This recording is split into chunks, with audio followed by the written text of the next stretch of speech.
თბილისის საქალაქო სასამართლოში პროევროპული საპროტესტო აქციებისას დაკავებულების ანდრო ჭიჭინაძის, ონისე ცხადაძის, ჯანუარ ჩაიას, რუსლან სივაკოვის, ლუკა ჯაბუას, გურამ მირცხულავას, ვალერი თეთრაშვილის, გიორგი ტერიშვილის, ირაკლი ქერაშვილის, რევას კიკნაძისა და სერგეი კუხარჩუკის მორიგი პროცესი გაიმართა. მათ ჯგუფურ ძალადობაში მონაწილეობას ედავებიან. დღევანდელ პროცესზე დაკავებული დემონსტრანტები სიტყვით გამოვიდნენ. კომიკოსი ონისე ცხადაძე ირაკლი კობახიძის გუშინდელ განცხადებას გამოეხმაურა, სადაც ოცნების პრემიერმა თქვა, რომ აქციებისას ძალადობრივ ქმედებებში 1000-მდე პირი იყო ჩართული, საიდანაც პრევენციის მიზნით 30-ის დაკავება აუცილებელი გახდა. ცხადაძემ პროკურორს კითხა, იზიარებდა თუ არა ის კობახიძის ნათქვამს.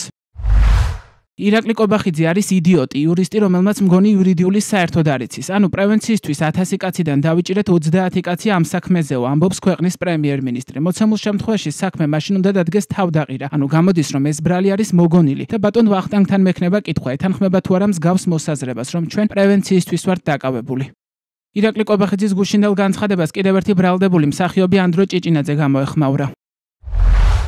როდესაც უმაღლესი თანამდებობის პირი სასამართლო განხილვების პარალელურად აკეთებს განცხადებას, რომელიც შეიცავს უდანაშაულობის პრეზუმფციის დარღვევას, ეს არის პირდაპირ ზეწოლა სასამართლოზე და ამ შემთხვევაში ჩვენზე. ეს ნიშნავს, რომ პირდაპირ აძლევს მითითებას მოსამართლეს, რომ გამოიტანოს გამამტყუნებელი განაჩენი და ეს არღვევს კონსტიტუციით და კონვენციით გათვალისწინებულ უფლებებს და პრინციპებს. საზოგადოებისთვის მინდა ვთქვა, რომ თუ ვინმე დაზიანდა, არ აქვს მნიშვნელობა პოლიციელი იქნება თუ აქციის მონაწილე, თუ ვინმე დაზიანდა, ეს არის ძალიან ცუდი და ნამდვილად არავის არ უხარია. მაგრამ ის ადამიანები, რომლებიც აქ მოდიან დაზარალებულების სტატუსით და ამბობენ, რომ არ დავუნახივართ, არ იციან ვინ დააზიანა და პრეტენზიები არ აქვთ, ასე უმიზეზოდ, უმისამართოდ მტკიცებულებების გარეშე არ ხდება დანაშაულის დადგენა. ის ადამიანები, რომლებიც პოლიციის ფორმით გოგოებს ურტყამდნენ და ბავშვებს, სად არიან? ცოტა გაუგებარია, რატომ არ არიან ის ადამიანები დასჯილნი? ესაა პირველი ზეწოლა სასამართლოზე და დიდი იმედი მაქვს, ამ მარწუხებს რაღაცნაირად გაუმკლავდებით.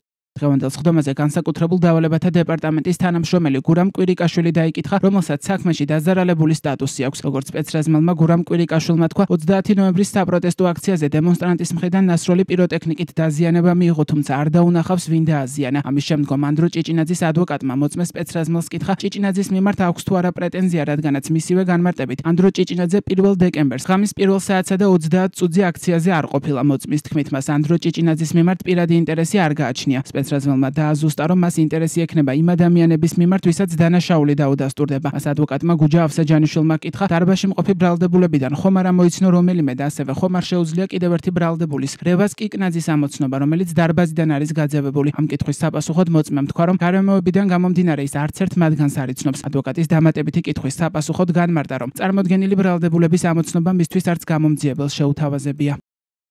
კვირიკაშვილის შემდეგ განსაკუთრებულ დავალებათა დეპარტამენტის კიდევ ერთი თანამშრომელი ილია ქავთარაძე დაიკითხა, საქმეში მასაც დაზარალებული სტატუსი აქვს. ქავთარაძის თქმით, მან დაზიანება 2 დეკემბერს გამართულ აქციაზე თავში ქვის როლის შედეგად მიიღო. ადვოკატ გუჯა ავსაჯანიშვილის კითხვაზე, ექნება თუ არა პრეტენზია მას იმ ბრალდებულებთან, რომლებსაც 2 დეკემბერს ძალადობას არ ედავებიან, ქავთარაძემ უპასუხა, რომ თუ ჯგუფური ძალადობა დაამტკიცდება, მაშინ პრეტენზია ექნება. დაკავებულ 11 პირს ბრალი საქართველოს სისხლის სამართლის კოდექსის 225 მუხლის მეორე ნაწილით აქვს წარდგენილი, რაც ჯგუფურ ძალადობაში მონაწილეობას გულისხმობს. მათ 4-დან 6 წლამდე პატიმრობა ემუქრებათ, რაც არც ერთი დაკავებული არ აღიარებს. საქმეზე მორიგი სხდომა 29 ივლისს გაიმართება.